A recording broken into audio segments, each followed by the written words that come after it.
as it comes.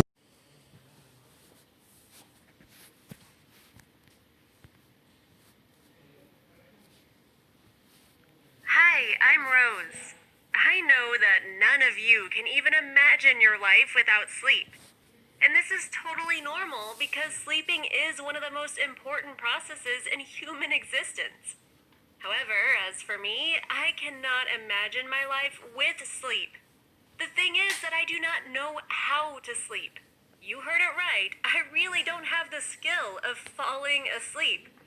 Today, I will tell you how I live with this. Everyone who I tell about this gets really surprised and doesn't even believe me. But everything that I'm going to tell you now is true. I really don't know how to sleep, and I have never slept in my life. It all started since my birth. When I was born, the doctors did not see any abnormalities in me and made my mother happy, saying that she had a healthy daughter weighing 3.5 kilograms. But my mom's joy did not last long. 3 days later, I was taken to the intensive care unit where I had stayed for almost a month. When my mother asked what was going on with me, the doctors kept silent in response. They just couldn't give any answer because they themselves did not understand what my disease was. They were very surprised with the fact that a newborn baby would not fall asleep at all, even for a second after the birth. The very next day after I was born, doctors began to sound the alarm. I was lying in the cradle, crying, functioning like an ordinary baby, but never fell asleep. After I lived for 3 days without sleep, doctors called a meeting and made an important decision to transfer me to the intensive care unit. There, I, being still a baby, was fed through a dropper and regularly put to artificial sleep. Doctors from other countries came to our city, but none of them understood what was going on with me. Experiments were carried out on me, I was rocked, given sleeping pills, and left in complete darkness for a whole day. None of these methods worked. I did not fall asleep. I was discharged after I had spent a whole year in hospitals and endured the examinations, probably of all the possible doctors in the world. The council decided that for a normal existence, it was enough to use artificial sleep with a certain frequency. After the discharge, almost ordinary life awaited me. It was the same as all children have, except for the constant visits to the hospital. Normally, a child must sleep 12 hours daily. That is why for 2 weeks in a month, I've slept in the hospital. At the end of the ordinary week of being awake, my parents took me to the clinic. There, I was put to artificial sleep, which lasted the next 7 days. My parents had to switch to working remotely all the time in order to take turns in staying with me and not leave the house. They even made a schedule to manage to take care of me while working and sleeping themselves. In short, they had a hard life. But on the other hand, they could rest when I was sleeping in the hospital. When I went to school, things got more complicated because I had to miss a lot of lessons due to sleeping in the hospital. When my parents discussed everything with the headmaster, he agreed to develop an individual curriculum for me. Since then, I have spent 2 hours more than my classmates at school. Gradually, the number of hours of artificial sleep decreased. Today, I only sleep in the hospital 7 days a month. Isn't that something? The way we interrupted their video? No forgiveness. Thanks to this, I can study many subjects at home and do not have to stay at school every day after class. For a long time, my classmates did not understand how I managed to live like that because it's just impossible to be constantly awake. You have no idea how tired I am of all the questions that my new acquaintances are bombarding me with. But I can't lie to them because my monthly 1-week absence, during which my life literally stops, reveals the truth. Actually, lack of sleep has its own advantages. For example, I can go about my business not only during the day, but also at night. In addition, my parents don't scold me for being glued to my phone late. I read a lot of books, learn part of the school curriculum on my own, draw, and also watch whole seasons of TV shows at once. The only drawback of my illness is a week's sleep. But on the other hand, I can do everything in a day without any interruption of sleep. By the way, one more negative aspect is that I have never had dreams. My friends often tell me about their dreams, but I don't dream at all. I just close my eyes and open them a week later.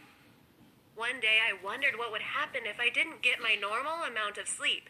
After all, I was no longer a baby, and perhaps the lack of rest would not affect me in any way. Oh, I was so wrong. I convinced my parents to skip going to the hospital just once and reschedule it for the next month. As a result, I was brought to the hospital by an ambulance because I fainted. Imagine not falling asleep for a month. This was actually my state, because of which my body was very upset with me and my hair began to fall out. I suffered from headaches, nausea, and other unpleasant things. In the end, I just passed out. I've never carried out such an experiment again, and as an obedient patient, I came to the hospital every month to get my dose of sleep. I continued living like an ordinary teenager. I went out with my friends, watched TV series as well as various movies, and went to school. My only peculiarity was a week's sleep at once. But in fact, over time, I got used to this. But one thing that I could not get used to was constant meetings with journalists. As I'm the only person in the world who cannot sleep, media representatives often come to me. One day I was at class when I saw a huge car with cameras. When looking out of the window, journalists decided to shoot the show One Day in the Life of Rose, though they forgot to ask permission from my parents, or at least just inform us in advance. The people with cameras and microphones followed me throughout the day. Imagine how uncomfortable I felt. At school, I also enjoy peculiar popularity. Sometimes various people try to make friends with me, hoping that I would teach them how to not sleep. Yeah, you heard that right. Many people really think that I know the secret of my illness and do not sleep on purpose in order to have more hours in a day. Not only journalists are interested in me. A couple of years ago, my father received a call from a healer who wanted to help me get rid of this terrible disease. To be honest, for his assistance, he issued quite a large bill, but this did not bother my dad because he dreamed of finding a person who could cure me. The healer lived in the forest, and the treatment, of course, took place there as well. I was brought to the woods for a month. Can you imagine that? I lived far away from civilization for 30 days, without the internet, phone signal, or a hot shower. The essence of my treatment lied in the use of flowers, herbs, berries, and other gifts of nature. Each time the healer brewed a potion for me, put a spell on it, and then made me drink this disgusting thing. He didn't use salt or sugar, so these potions tasted really bad. Google Fi, a phone plan by... Do you think this helped me? No. I'd been eating bitter grass for a month in vain. At the end of the treatment, I still could not sleep. The healer explained this by the fact that I had no sincere desire to be cured, and if I had really wanted it, then everything would have worked out. The healer refused to give the money back because I was guilty that the treatment did not help. In short, he turned out to be a usual charlatan, which we learned later when we found a bunch of reviews about him on the internet. You are probably wondering if it is possible to cure what is going on with me.